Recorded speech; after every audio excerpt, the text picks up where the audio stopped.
kita harus belajar dari pengalaman ini dengan banyak aspek bahwa sesungguhnya kita harus melihat sarira dalam kondisi ini, Pak Putu. Alam barangkali menghendaki kita harus lebih menata diri, kemudian kita sikapilah dengan kemudian lebih mengatur sistem yang ada di perguruan tinggi.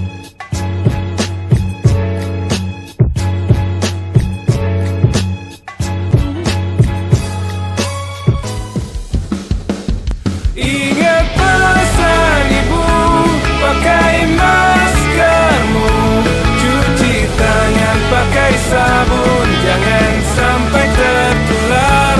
Ingat selalu pesan ibu, jaga jarakmu, hindari kerumunan, jaga keluargamu.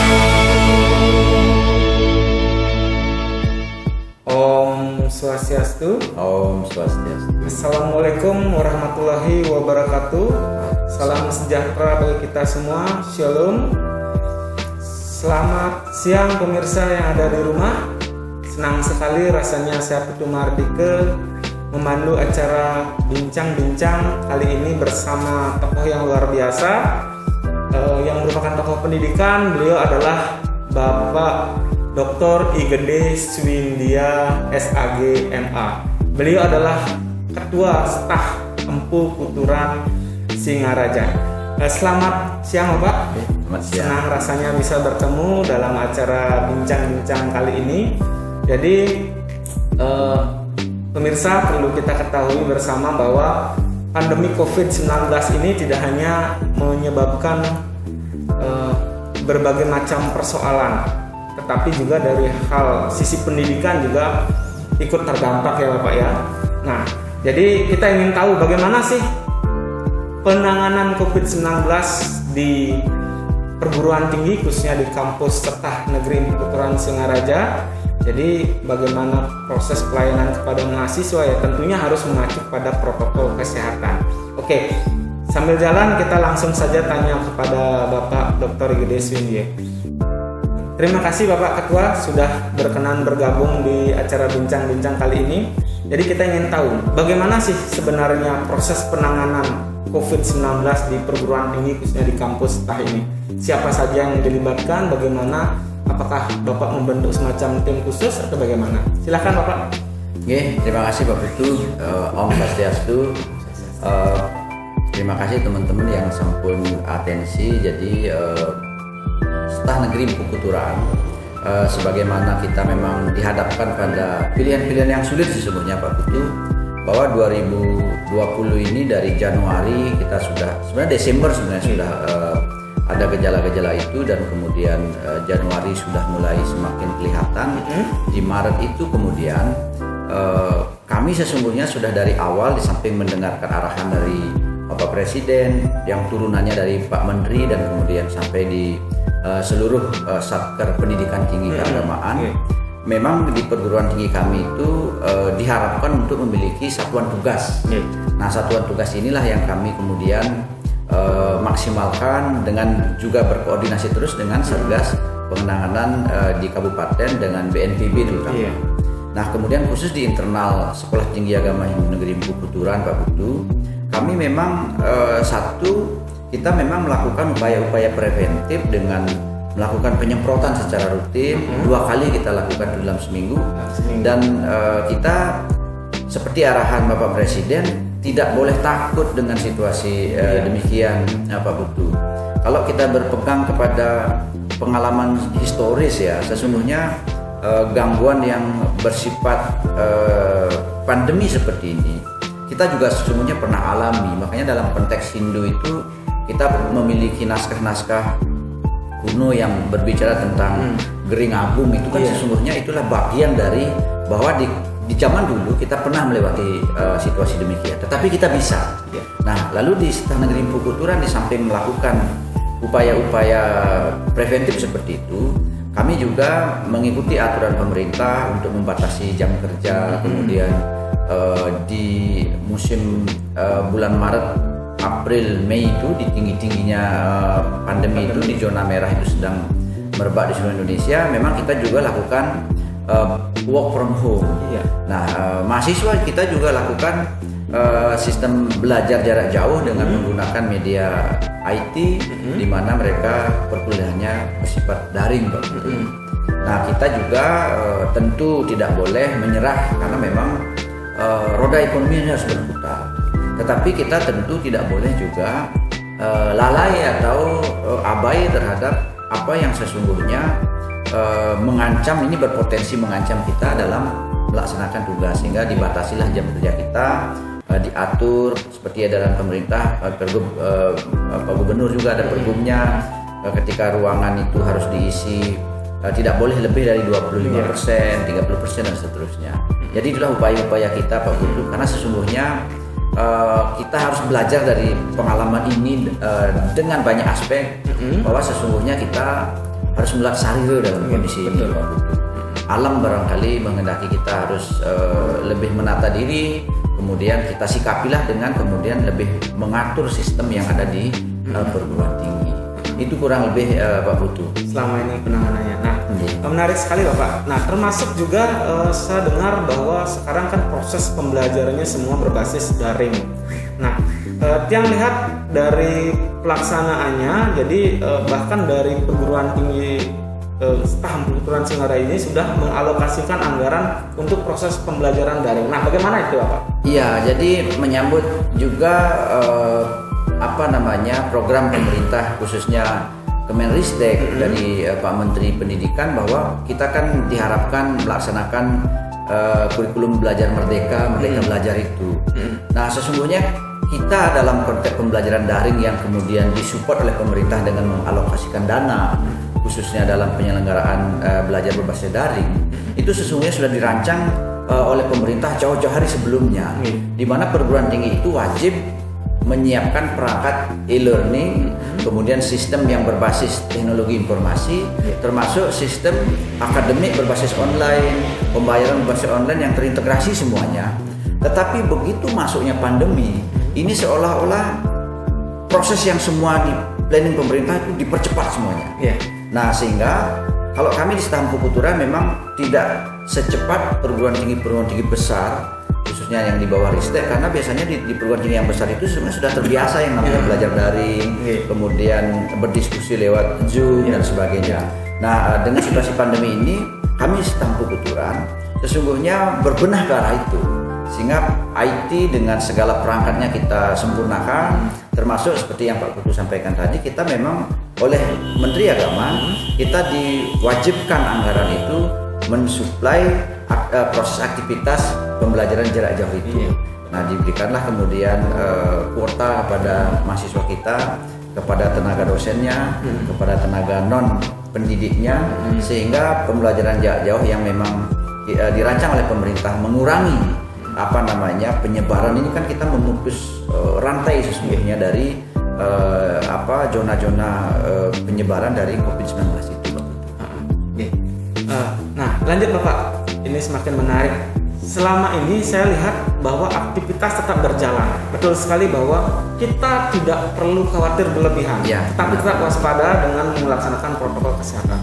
Nah, selama ini dalam proses pelaksanaan protokol kesehatan, bagaimana melakukan penerapannya itu Pak? Misalnya ketika ada dosen masuk, bagaimana skemanya gitu? Pertama, seperti yang saya sampaikan pada Pak Putu di awal bahwa kampus ini 2 kali seminggu itu secara rutin kita lakukan penyemprotan disinfektan. Nah, kemudian lewat edaran pemerintah dan BNPB, kita memang di pintu masuk kampus di lobi utama itu sudah harus disiapkan tempat cuci tangan, termasuk deterjen atau sabun yang dipergunakan untuk teman-teman ketika akan memasuki areal gedung, agar tetap steril, tangannya harus dicuci. Kemudian oleh petugas kami, mereka dicek suhu tubuh yang lewat dari suhu normal di atas 37, 38 itu, maka dia diberikan arahan selanjutnya. Tetapi yang suhunya normal diperkenankan masuk, kemudian dengan kemudian diberikan sanitizer. Nah, barulah beraktivitas di dalam gedung itu ke unit-unit tertentu, ke urusan kemahasiswaan, ke urusan keuangan dan lain sebagainya. Tetapi juga di setiap ruangan memang kami siapkan sarana itu. Jadi yang sanitizer itu wajib hukumnya bagi seluruh penyelenggara akademik ini, karena memang sekali lagi berbicara tentang virus itu yang tidak kelihatan, memang kita harus preventif betul. Nah, kami tidak menginginkan kita kecolongan.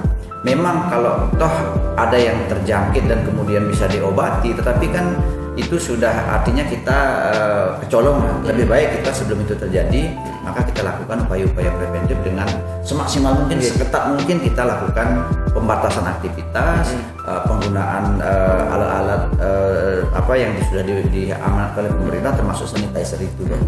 Termasuk absensi online juga, Pak? Ya, kita juga kalau dalam konteks mengurangi kerumunan, di samping work from home, Kementerian Agama di Perguruan Tinggi Keagamaan itu memberikan juga sistem komunikasi absensi itu dengan absen berbasis daring, sehingga aplikasi itu sudah disiapkan oleh Kepala Biro Kepegawaian di Kementerian Agama, sehingga teman-teman dosen yang belajar daring dengan mahasiswa jarak jauh wajib ngabsen, tetapi ngabsen online.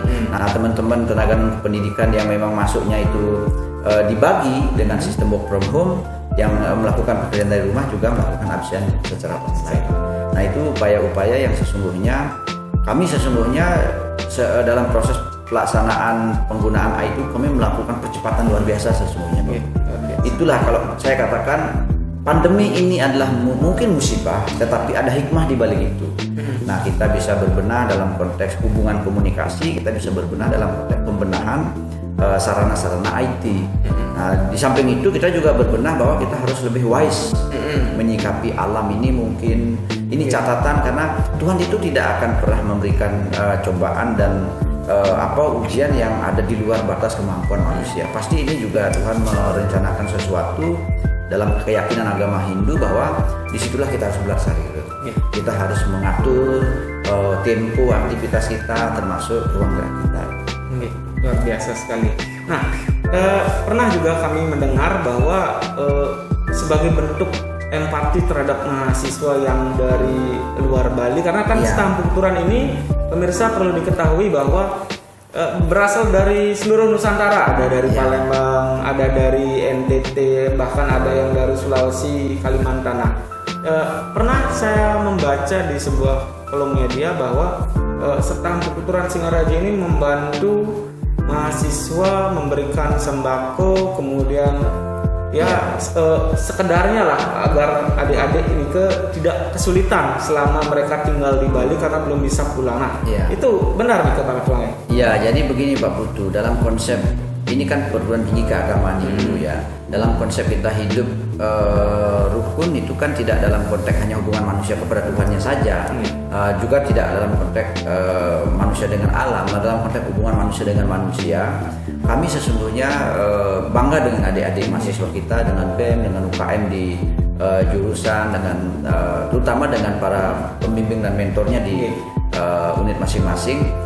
Memang betul bulan Oktober dan bulan sebelumnya itu memang kita melakukan gerakan yang dikoordinir oleh mahasiswa sesungguhnya. Kesadaran teman-teman diketuk untuk memberikan ketukan kemanusiaan, entah itu berupa barang, entah itu berupa uang yang nanti oleh mahasiswa akan diberikan beras, kemudian diberikan kebutuhan-kebutuhan pokok yang akan diberikan kepada masyarakat.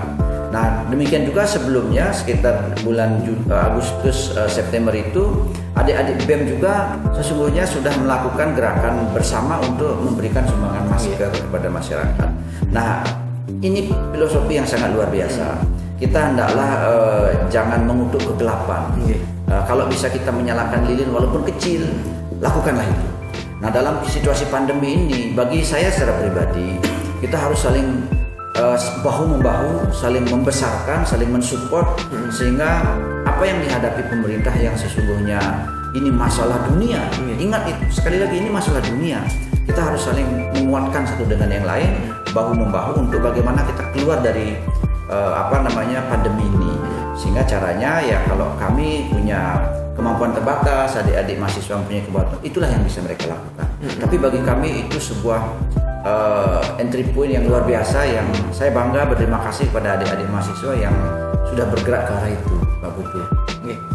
Oke. Nah, satu lagi Pak Ketua, dari lembaga Staf Pertuturan Singaraja pernah melaksanakan kegiatan webinar yang bekerja sama dengan Gedung Kirti Lontar, khususnya mengangkat tentang usada Bali. Nah, ini menarik sekali. Tujuannya untuk mencerahkan kepada masyarakat tentang penggunaan produk herbal atau mungkin loloh lah istilahnya, bagaimana agar imun tubuh kita meningkat, tapi yang berbasis kearifan lokal. Nah, pernah saya lihat ada webinar seperti itu. Bagaimana Pak Ketua? Iya, jadi di awal sebenarnya saya membangun hubungan kerjasama penataan MOU dengan Bapak Bupati bahwa Staf Pertuturan yang berada di Bali Utara ini memiliki kekayaan monumental sesungguhnya yang bernama Gedong Kertil. Nah, Gedong Kertil itu kan menyimpan naskah-naskah yang sangat kuno yang sesungguhnya saya juga banyak baca dan banyak melihat koleksinya itu yang disimpan di Leiden. Nah, oleh karena itu kami tergerak dengan teman-teman mengkaji, kemudian menyampaikan khususnya sesuai dengan konteks sekarang bahwa ternyata di dalam museum atau Gedong Kertil itu sendiri tersimpan naskah-naskah yang hubungannya dengan bagaimana kita menghadapi pandemi. Nah, naskah Rogo Sengara Bumi misalnya yang berbicara tentang setiap masa ada selalu catatannya, setiap masa ada musim baiknya, musibahnya atau sakitnya, ada juga musim seminya.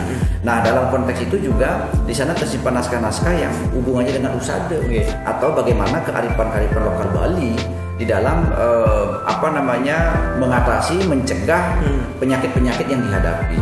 Nah, misalnya lewat kajian beberapa teman terkait dengan naskah usada itu, salah satu misalnya teman-teman Pak Sugi misalnya menyampaikan bahwa daun intar yang sesungguhnya kita banyak temukan di Bali dan mungkin kalau sekarang di beberapa kota sudah ditebang karena dijadikan pemukiman, itu ternyata memiliki khasiat yang sangat luar biasa. Nah, artinya kita sebagai orang Bali, mari kita kembali ke alam, mari kita lestarikan alam, jangan sampai jenis-jenis pohon tertentu yang sesungguhnya memiliki khasiat-khasiat untuk pengobatan kemudian punah. Nah, satu lagi yang saya ingin sampaikan berhubungan dengan publikasi daring tentang hasil-hasil kajian riset itu, sebenarnya yang daring kami lakukan di Staf Pertuturan itu mulai dari sejak entry point mahasiswa masuk Pak Putu.